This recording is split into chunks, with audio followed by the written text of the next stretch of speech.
Hello student, आज का जो आपका न्यू टॉपिक होगा म्यूटेशन, उत्परिवर्तन। ठीक है ना। क्या होता है उत्परिवर्तन? किसी जीव के लक्षण में अचानक सा परिवर्तन हो जाना। ठीक है ना। क्या हो जाना? अचानक सा परिवर्तन हो जाना ही क्या कहलाता है? म्यूटेशन। किसी जीव के लक्षण में आकस्मिक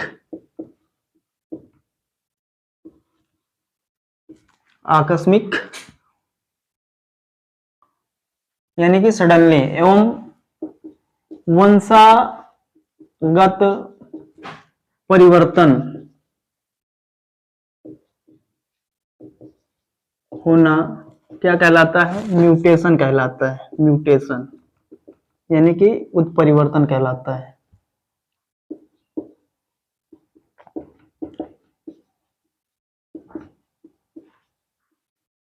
क्या कहलाता है? उत्परिवर्तन कहलाता है। कहने का मतलब कि किसी जीव के लक्षण में आकस्मिक यानी अचानक, ठीक है ना, एवं वंशागत परिवर्तन होना या परिवर्तन को ही क्या कहते हैं? म्यूटेशन कहते हैं। ठीक है। रही बात अगर कहा जाए, अतः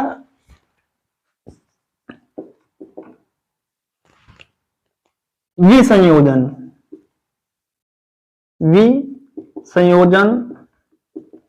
तथा पुनर्योजन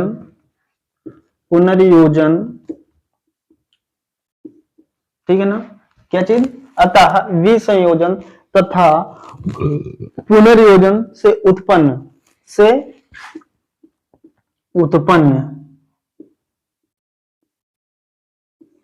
वंशागत परिवर्तन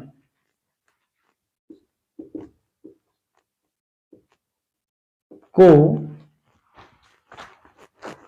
म्यूटेशन नहीं कहेंगे। म्यूटेशन नहीं कहेंगे, नहीं कहते। क्लियर? कहने का मतलब यह है, अगर विसंयोजन और पुनर्योजन, विसंयोजन सेग्रीगेशन एंड कॉम्बिनेशन से अगर वंशागत में कोई चेंजिंग हो रही है तो उसे हम जो है म्यूटेशन नहीं कह सकते, उसे हम हाइब्रिडाइजेशन कहते हैं। ठीक है ना। कहने का मतलब हाइब्रिडाइजेशन में क्या होता है? सेग्रीगेशन और कॉम्बिनेशन के कारण ही जेनेटिक वेरिएबिलिटी क्रिएट होती है। क्लियर बात? तो कहने का मतलब यहाँ पर म्यूटेशन वही होगा, किसी जीव के लक्षण में आकस्मिक एवं वंशागत परिवर्तनों को ही क्या कहते हैं? म्यूटेशन कहा जाता है। क्या कहा जाता है? म्यूटेशन कहा जाता है, जिसे कहते हैं क्या? उत्परिवर्तन कहते हैं। ठीक है। रही बात, अगर बात की जाए इसमें कि इसका कारण क्या है, ठीक है ना, किसके कारण होते हैं, तो निम्नलिखित कारक हैं, निम्नवत कारक हैं। जैसे इसके कारक क्या है, यानी म्यूटेशन होने के कारण क्या है? तो जीन की संरचना। क्या? सबसे पहला बिंदु जीन की संरचना। दूसरी बात क्या हो सकती है? क्रोमोसोम विपथन। दूसरा कौन सा है? क्रोमोसोम विपथन है। और तीसरा क्या है आपका? द्रव्य जीनों में उत्परिवर्तन, द्रव्य जीन। तीसरा क्या है? द्रव्य जीन, जिसे कहते हैं क्या? प्लाज्मिन। क्या कहते हैं? Plasma genes. ठीक है ना। तो क्लियर हुई बात? यानी कि आपका जो म्यूटेशन है, म्यूटेशन होने के कारक कौन से हैं? तो जीन की संरचना है, क्रोमोसोम विपतन है और द्रव्य जीन है। प्लाज्मा जीन, क्रोमोसोम विपतन, ठीक है ना, क्रोमोसोम एबॉर्शन और जीन संरचना यानी कि जीन का स्ट्रक्चर, यही इसके जिम्मेदार होते हैं। किसके लिए? म्यूटेशन के लिए। इतनी बात क्लियर हो गई। अब बात करते हैं इसमें थोड़ी सी हिस्ट्री की। तो हिस्ट्री की बात कर ली जाए तो देखने वाले सबसे पहले सेटेराइट थे। कौन थे देखने वाले? कौन थे? सेटेराइट थे। कब देखा था? 17वीं शताब्दी में। कब? 17वीं शताब्दी में। फिर अगर उसके बाद बात की जाए, आगे बात करते हैं कि म्यूटेशन जो शब्द है, क्या? म्यूटेशन जो शब्द है, इसका प्रयोग किसने किया था? तो म्यूटेशन शब्द का प्रयोग सर्वप्रथम डिब्रीज ने किया था। किसने किया था? डिब्रीज ने सन 1900 में। कब किया था? 1900 में किया था। क्लियर इतनी बात? जो म्यूटेशन शब्द था उसका उपयोग करने वाले ह्यूगो डिब्रीज थे। कब किया था? सन 1900 में किया था। फिर उसके बाद बात करते हैं, मोर्गन नामक वैज्ञानिक थे। कौन थे? मोर्गन नामक वैज्ञानिक। मोर्गन, इन्होंने जो है सन 1910 में, कब? 1910 में। किसमें? ड्रोसोफिला मक्खी है, ड्रोसोफिला मक्खी पर, ठीक है ना, काहे का? श्वेताक्ष यानी व्हाइट आइज, श्वेताक्ष में म्यूटेंट की खोज की थी। क्या की थी? म्यूटेंट की खोज की। समझ रहे हैं? जो मोर्गन थे, मोर्गन, ठीक है, इन्होंने सन 1910 में ड्रोसोफिला में काय की खोज की थी। किसमें? श्वेताक्ष यानी व्हाइट आई, सफेद आंख, उसमें किसकी खोज की थी? उत्परिवर्तन की खोज की थी। ठीक है, उसके बाद आगे बात करते हैं हम इसमें सन 1927 में, एक बिंदु ये हो गया। फिर सन 1927 में कौन आए? मुलर आए। ये भी एक वैज्ञानिक थे, मुलर।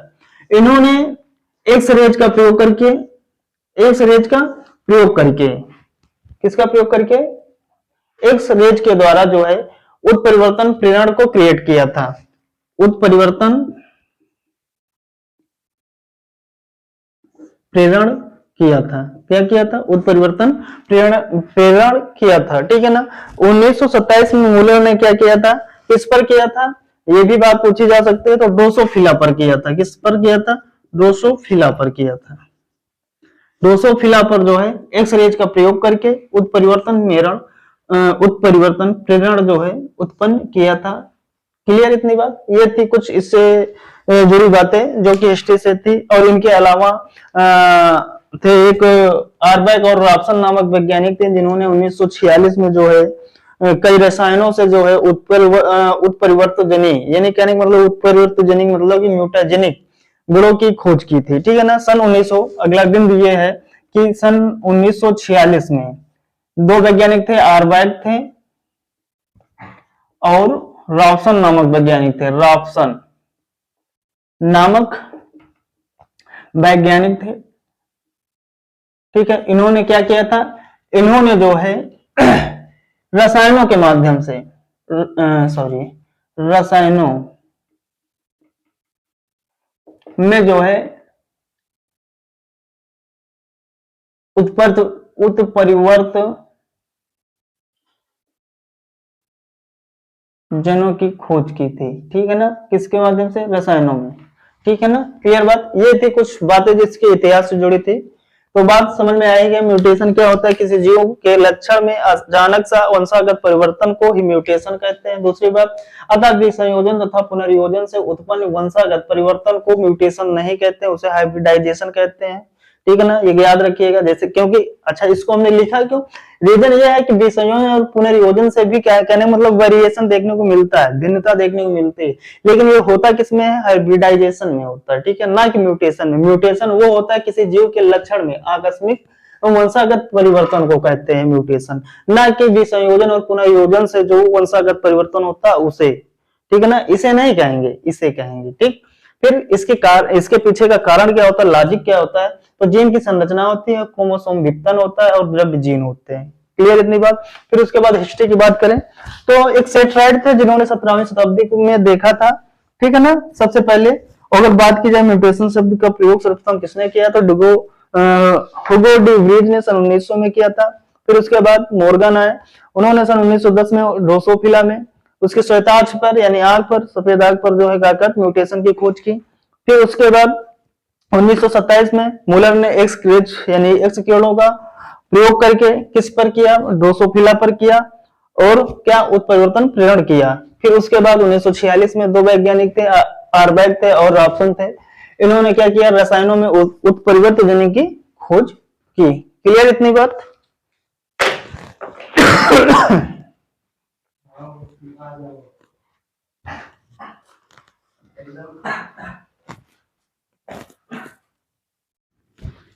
हाँ, तो आगे बात करेंगे किसके, उत्परिवर्तन के,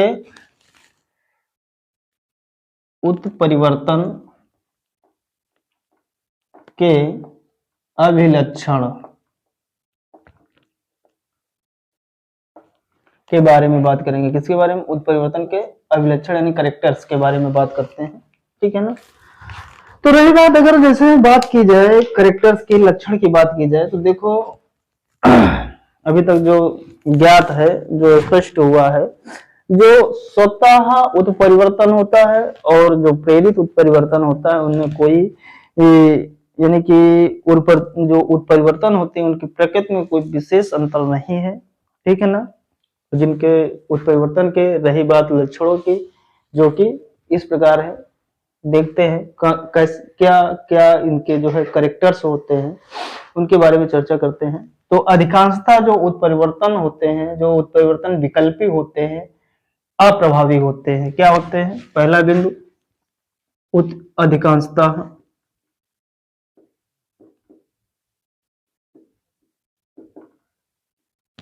अधिकांशतः उत्परिवर्तन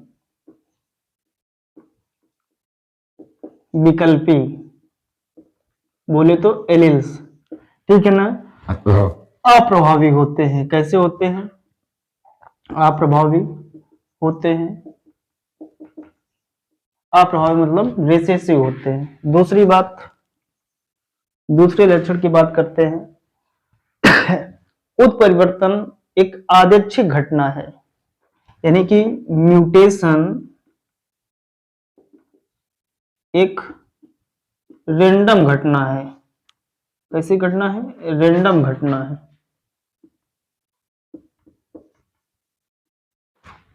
कैसी घटना है, रेंडम घटना है, क्योंकि उत्परिवर्तन किसी जीन में अगर बात की जाए, किसी जीन विशेष में उत्परिवर्तन की अगर बात की जाए, तो उत्परिवर्तन होना या ना होना एक संयोग की बात होती है, ठीक है ना, एक चांस होता है, ठीक है ना।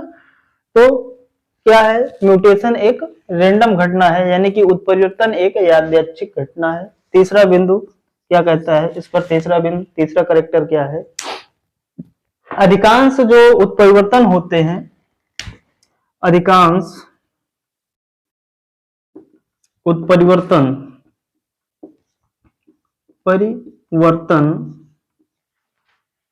हानिकारक होते हैं। कैसे होते हैं, हानिकारक होते हैं, यानी कि हानिकारक प्रभाव वाले होते हैं।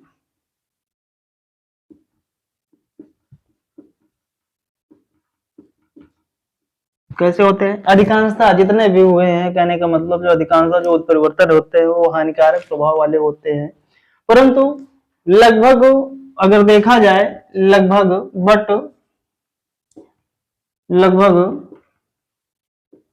0.1%, 0.1% ही उत्परिवर्तन जो है उपयोगी या लाभकारी हुए हैं। उत्परिवर्तन उपयोगी या लाभकारी हुए हैं।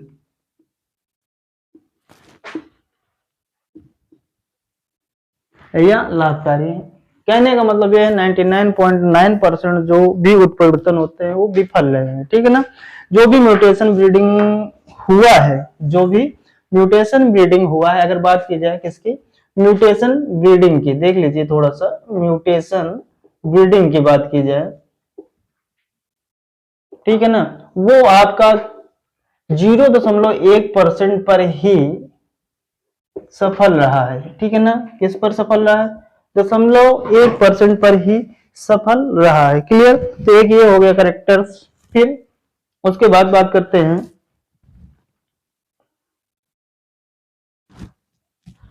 अगला बिंदु है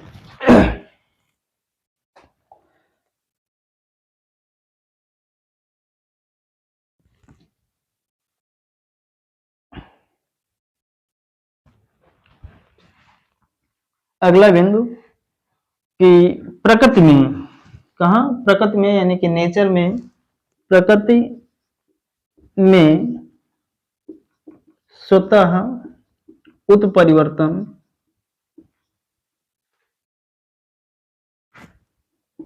होते रहते हैं, जिनकी उत्परिवर्तन दर जो होती है, उत्परिवर्तन दर साधारणतया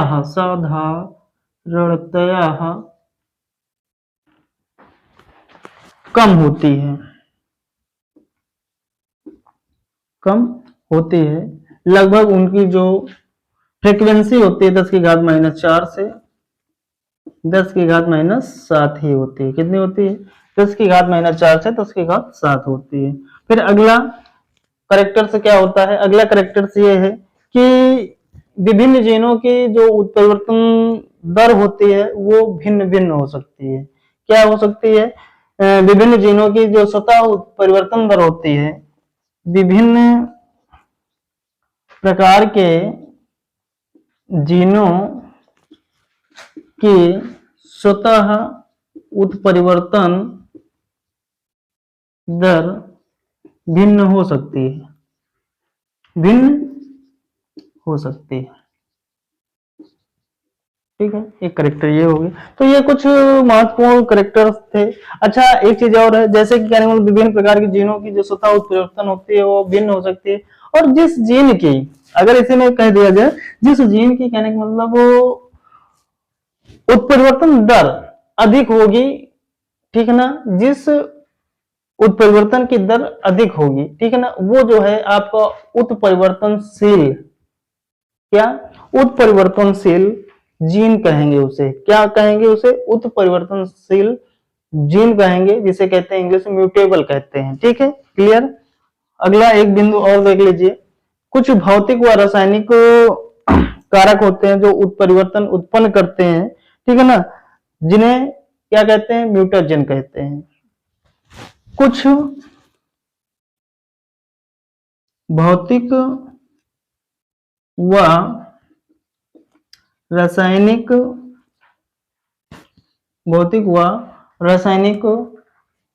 कारक होते हैं जो उत्परिवर्तन उत्पन्न करते हैं। क्या करते हैं? उत्परिवर्तन उत्पन्न करते हैं। उन्हें क्या कहते हैं? उन्हें हम म्यूटाजन कहते हैं। क्या कहते हैं? म्यूटाजन कहते हैं। म्यूटाजन मतलब कि उत्परिवर्तजन कहते हैं। क्या कहते हैं? उत्परिवर्तजन कहते हैं। क्लियर इतनी बात? ये थे कुछ लक्षण। कहने का मतलब जो आपके उत्परिवर्तन के अभिलक्षण की बात कही जाए, जैसे कि हमने बताया कि जो प्रकृति में जो भी कहने का मतलब प्रेरित या स्वतः होने वाले, उनमें कोई विशेष अंतर नहीं होता है, ठीक है ना। और रही बात इनके लक्षण की, तो जो उत्परिवर्तन विकल्पी होते हैं, जो म्यूटेशन एलील्स होते हैं, वो रिसेसिव होते हैं। दूसरी बात, म्यूटेशन एक रैंडम घटना है। तीसरी बात हमने बताई ये कि जो उत्परिवर्तन होते हैं अधिकांशतः हानिकारक प्रभाव वाले होते हैं, लगभग, ठीक है, उसमें से लगभग 0.1% ही लाभकारी या उपयोगी होते हैं। और फिर प्रकृति में स्वतः उत्परिवर्तन होते रहते हैं, जिनकी उत्परिवर्तन दर साधारणतया कम होती है, ठीक है ना, जो कि 10⁻⁴ से 10⁻⁷ होती है। विभिन्न प्रकार के जीनों की स्वतः उत्परिवर्तन दर भिन्न भिन्न हो सकती है। अच्छा, भिन्न भिन्न हो सकती है, और जिन उत्परिवर्तनों के यानी जिन जीनों की उत्परिवर्तन दर अधिक होगी, ठीक है ना, वो जो उत्परिवर्तन जीन जो होगा, जो यानी कहने मतलब जिसकी अधिक होगी, उसे क्या कहेंगे? उत्परिवर्तनशील जीन कहा जाएगा, म्यूटेबल, ठीक है ना, म्यूटेबल जीन कहा जाएगा। कुछ भौतिक व रासायनिक कारक होते हैं जो कि म्यूटेशन को क्रिएट करते हैं। क्या करते हैं? म्यूटेशन को क्रिएट करते हैं, तो उन्हें क्या कहते हैं? म्यूटाजन कहते हैं, उत्परिवर्तजन कहते हैं। ये थे कुछ इससे महत्वपूर्ण बातें, ठीक है ना, इसके लक्षण से। फिर उसके बाद आगे हम बात करेंगे कि स्वतः प्रेरित होने वाले, नहीं, स्वतः उत्परिवर्तन और प्रेरित उत्परिवर्तन के बारे में बात करेंगे। देख लेते हैं इसी जगह पे।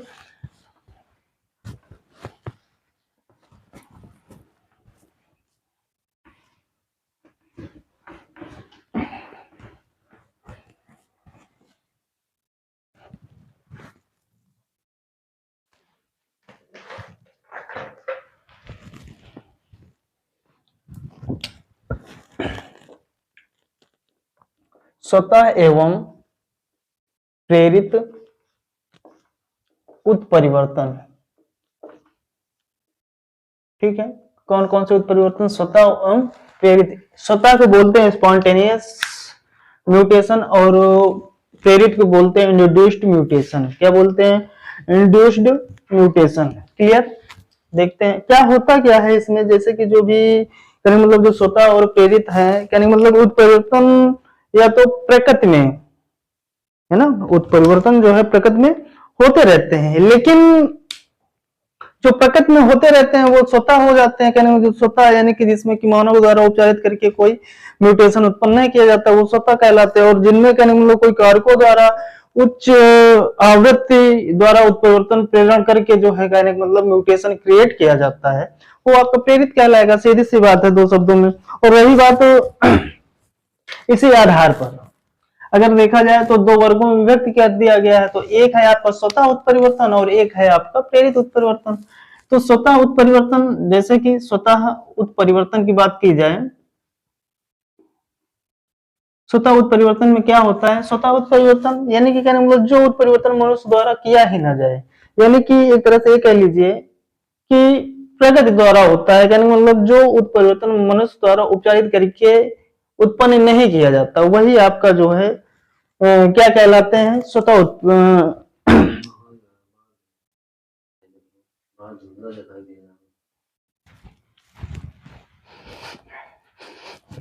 सुनो, कैसे टेक्निकल असिस्टेंट हो यार।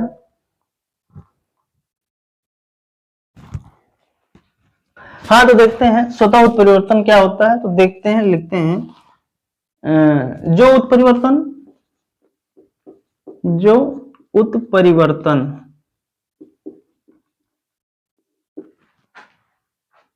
मनुष्य द्वारा जो उत्परिवर्तन मनुष्य के बिना किसी उपचार के उत्पन्न होते हैं स्वतः उत्परिवर्तन कहलाते हैं। क्या कहलाते हैं? उत्परिवर्तन कहलाते हैं। ठीक, कहने का मतलब जो कि प्रकृति द्वारा स्वतः होते हैं। ठीक है ना? यानी मतलब मनुष्य का क्या है, मतलब कोई मतलब नहीं होता है, कोई उपचार यानी उपचारण की क्रिया नहीं अपनाई जाती है, उन्हें ही क्या कहते हैं? स्वतः उत्परिवर्तन कहते हैं, स्पॉन्टेनियस म्यूटेशन कहा जाता है। ठीक है। इनकी उसी के आगे इनकी उत्परिवर्तन दर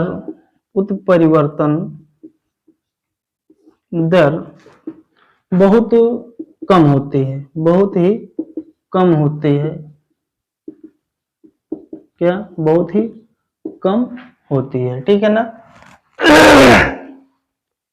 विभिन्न प्रकार के जीनों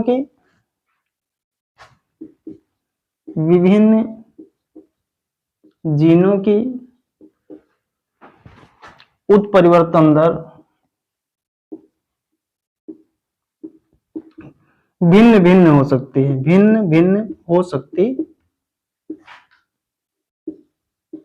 है। जरूरी नहीं कि एक ही जैसे हो, वो भिन्न भिन्न भी हो सकती है। ठीक है ना? कहने का मतलब कि जो भी यानी इनकी जो दरें हैं, इनकी जो दरें होते हैं, जो म्यूटेशन रेट होती है, उनका जो है आनुवांशिक पृष्ठभूमि पर भी काफी प्रभाव पड़ता है। ठीक है ना? क्या होता है? इनकी दरों का आनुवांशिक पृष्ठभूमि पर काफी प्रभाव पड़ता है, काफी प्रभाव पड़ता है। ठीक है,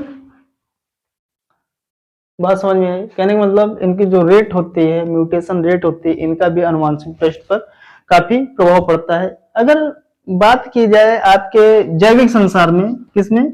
जैविक संसार में अगर विविधता की बात की जाए, किसकी बात की जाए? विविधता की बात की जाए, किसकी बात की जाए? विविधता की बात की जाए, किसकी? विविधता की। तो ये जो आपका म्यूटेशन है, क्या म्यूटेशन है, ठीक है ना, म्यूटेशन, ये इसका अंतिम स्रोत है। म्यूटेशन यानी उत्परिवर्तन इस विविधता का जो है अंतिम स्रोत है। क्या है? अंतिम स्रोत है। क्लियर बात? कहने का मतलब ये है वर्ल्ड में, संसार में अगर विविधता की बात की जाए तो सबसे जो अंतिम स्रोत है वो आपका क्या है? म्यूटेशन ही है। अगर अब इसमें हम बात करते हैं जैसे कि इनके पीछे कारण क्या है, इनके पीछे कारण क्या है, तो कारण की अगर बात की जाए तो है आपका, जैसे डीएनए है, डीएनए का रिप्लिकेशन, क्या? प्रतिकृति, प्रतिकृति, रिप्लिकेशन मतलब प्रतिकृति के दौरान जो है डीएनए पॉलीमरेज के द्वारा त्रुटि। एक तो ये इसका रीजन है, कारण है।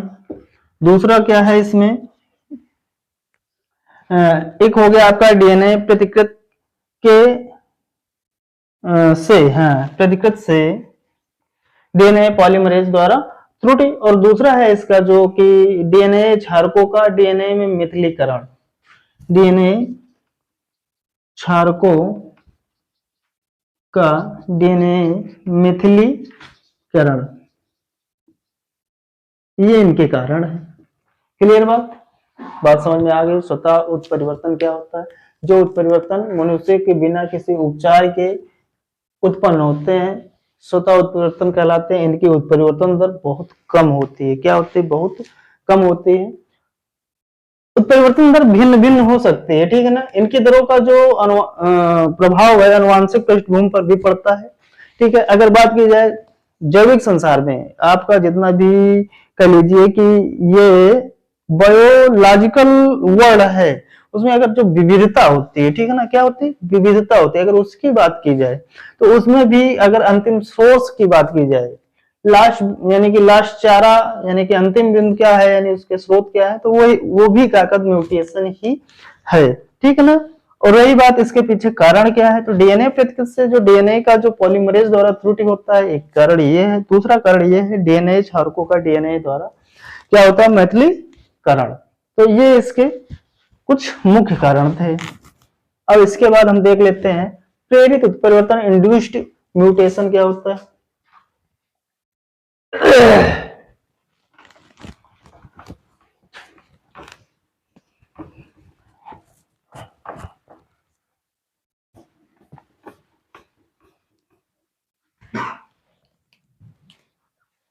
प्रेरित मार्कर भी, प्रेरित उत्परिवर्तन, ये क्या होता है? ये परिवर्तन जो है मनुष्य द्वारा, सीधी सी बात, एक लाइन में आप समझ सकते हैं, ये जो उत्परिवर्तन होते हैं मनुष्य द्वारा उपचारण करके ये उत्पन्न किए जाते हैं। सीधी सी बात है कि जब उत्परिवर्तन किसी भौतिक या रासायनिक, क्या? जब उत्परिवर्तन किसी भौतिक या रासायनिक कारक के द्वारा उपचारण करके उत्पन्न किए जाते हैं तो वो आपके प्रेरित उत्परिवर्तन कहलाते हैं। तो लिखिए, जब उत्परिवर्तन किसी भौतिक एवं रासायनिक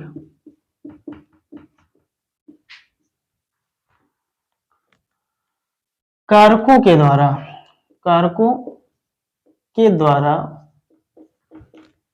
उपचारित या उपचारण कह सकते हैं, उपचारित करके उत्पन्न किए जाते हैं। क्या किए जाते हैं? उपचारित करके उत्पन्न किए जाते हैं, तो उसे प्रेरित उत्प्रेरण कहते हैं। क्या कहते हैं? उत्प्रेरित प्रेरण, ओ सॉरी, उत्परिवर्तन कहते हैं। क्या कहते हैं? उत्परिवर्तन कहते हैं। क्लियर बात? ये हो गया आपका क्या? उत्परिवर्तन, ठीक है ना। रही बात, हाँ, एक लाइन और, जो आपके जो कि स्वतः उत्परिवर्तन की दर है ना, जो स्वतः उत्परिवर्तन की दर होती है वो कम होती है ना। तो स्वतः उत्परिवर्तन की दर, सॉरी ऐसे नहीं लिखा जाएगा, ये लिखिए प्रेरित उत्परिवर्तन की दर जो है, स्वतः उत्परिवर्तन की दर से कई गुना अधिक होता है, कई गुना अधिक होता है। क्या होता है? कई गुना अधिक होता है। बात समझ में आई? कहने का मतलब जो स्वतः क्रिएट होते हैं, स्वतः उत्परिवर्तन होते हैं, उसमें जो उनकी आवृत्ति होती कम होती है, ठीक है ना, किनकी अपेक्षा? जो प्रेरित होते हैं। प्रेरित में क्या करते हैं? भौतिक या रासायनिक कारक के द्वारा हम जो है उत्परिवर्तन को उत्पन्न करते हैं। तो उसमें क्या होगा, जब हम किसी रसायन या किसी भौतिक म्यूटेजन का प्रयोग करके हम करेंगे तो स्वाभाविक सी बात उसकी जो फ्रीक्वेंसी होगी, उसकी रेट होगी, हाई होगी। तो वही बात हमने कहा कि प्रेरित उत्परिवर्तन की दर जो है स्वतः उत्परिवर्तन की दर से कई गुना अधिक होती है। क्लियर बात? तो ये थी कुछ बातें इसके जो स्वतः प्रेरित उत्परिवर्तन थे उनके बारे में हमने जान लिया है। ठीक है, अब बात करेंगे, इसमें आगे बात होगी म्यूटेजन उत्परिवर्तन क्या होते हैं, नेक्स्ट वीडियो में उसमें चर्चा होगी। ठीक है।